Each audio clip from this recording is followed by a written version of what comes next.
Online learning has become the latest step in trying to introduce new technology into teaching in America.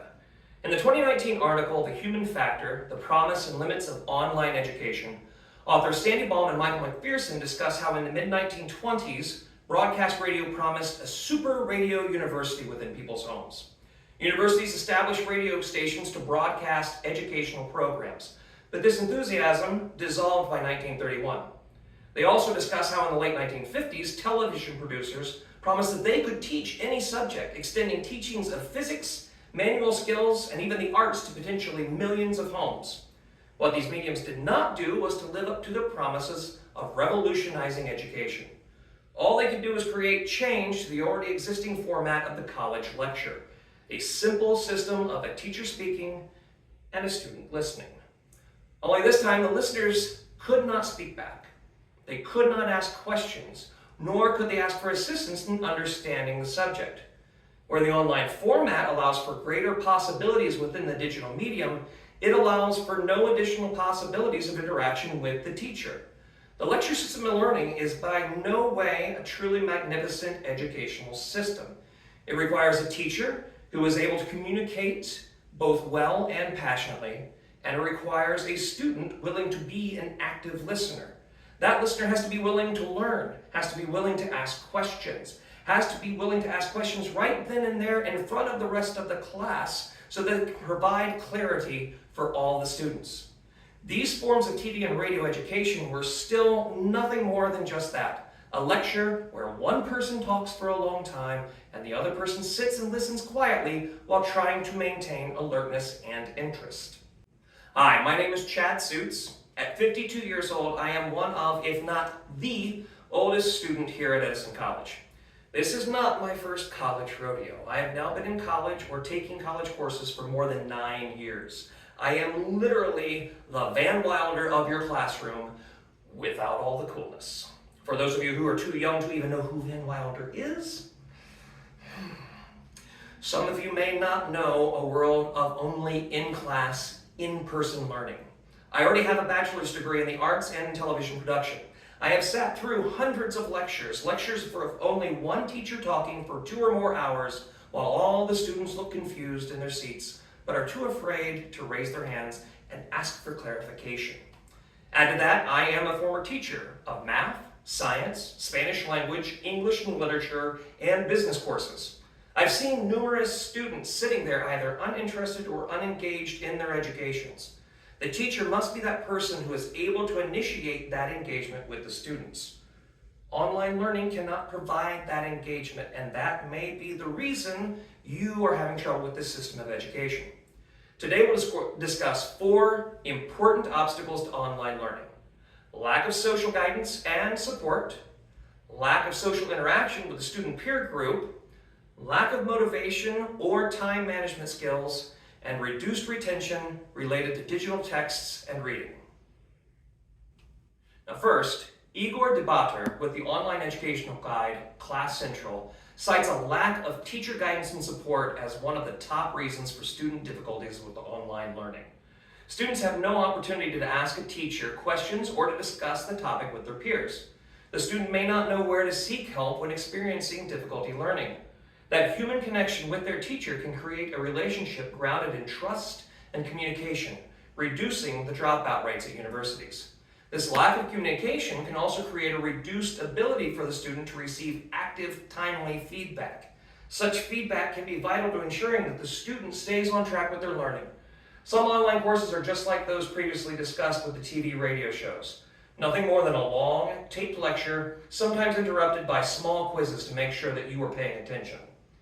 Next, Charlene Latia with West Virginia University Online, in her 2023 article, Top Challenges Online Students Face, cites the factor of isolation from other students as a prominent issue with online learning. Students may experience little or no interaction with other students for guidance and feedback when taking these online courses. This can create a feeling of isolation in a human being, which is normally a social creature.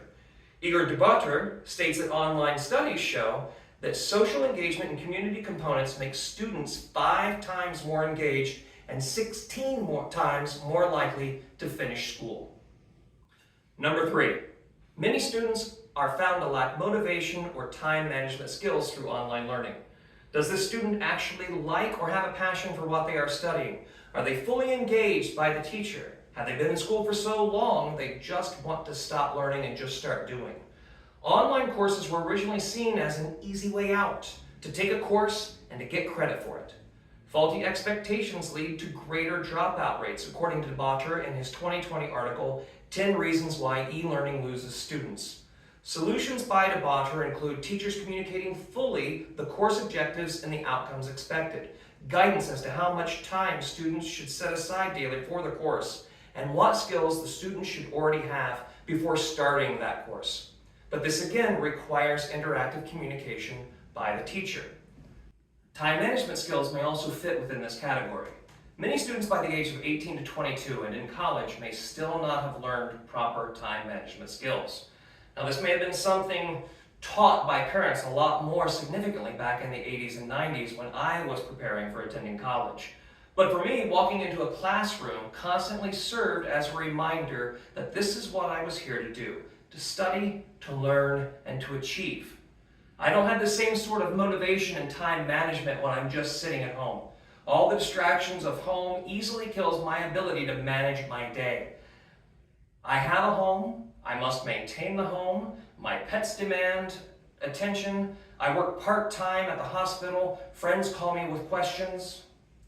75% of all online students work part-time or full-time. Baum and McPherson cite that colleges are still for-profit work engines, and that online classes are created to serve a specific population of adult students who cannot relocate or travel to university sites and who may have work obligations. Also, these online classes cost as much or even more than in-person classes while lowering overhead through these classes being taught once but used multiple times. These adult students were supposed to benefit from this more flexible scheduling of an online course, but family obligations, employment requirements, home maintenance, and social interaction all get in the way of this person adequately managing their time. Now last, and in a slightly different note, is the failure of digital textbooks and reading versus print reading. Many of you couldn't imagine my days in college lugging around 6 textbooks like these, plus notebooks, all your daily supplies, all going from one side of a huge university campus all the way to the other side. Your generation can hold an entire library of information within just this one laptop. In a 2019 meta-analysis, Clinton Lassell found that reading on screens had a negative effect on comprehension compared with reading text on a printed page. Readers of print books also had a more accurate sense of their own comprehension, while those who read online thought that they had understood the text better than they actually had. In the 2023 EdWeek Research Center survey, 46% of teachers said that their students read slightly or much worse than their students did in print. Digital learning may have been intermittently used in and out of the classroom in 2019 or before, but the COVID crisis made digital reading suddenly the only way that a student could receive their coursework and their reading needs. This sudden change may not have been accurately or adequately prepared for. Increased stress and anxiety due to home computers, reduced connectivity, and download speeds led to problems with the teaching. Digital text may have been cited for causing eye strain and screen fatigue. A different study, cited by Singer and Alexander, showed that content with more than 500 words, readers retained 35% more information when the content is read in print than when it's read on screen. People are taught to read digital words more quickly, skimming through their text, only seeing or focusing on keywords or details. Called shallow attention, reading is created by not separating the amount of attention needed to read tweets and social messaging to then reading more complex digital classroom texts. But in that knowledge of a lower learning capability, e-texts are the go-to for the modern college student due to affordability and convenience. Now to summarize, online learning is not the open-ended, flexible solution to education that we were all told it was. According to Rebecca Glazier, a teacher and a writer, who in 2020 said that retention, and that means students staying in and completing the courses that they enrolled in, is 5 to 35% lower in online courses versus in-person learning. Her studies also show a direct correlation of higher dropout rates due to an increased amount of online courses taken.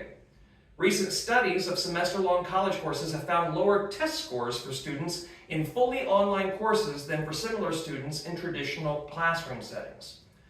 Promises and Pitfalls of Online Education by Eric Bettinger and Susanna Loeb with the Brookings Educational Institute in Washington, D.C.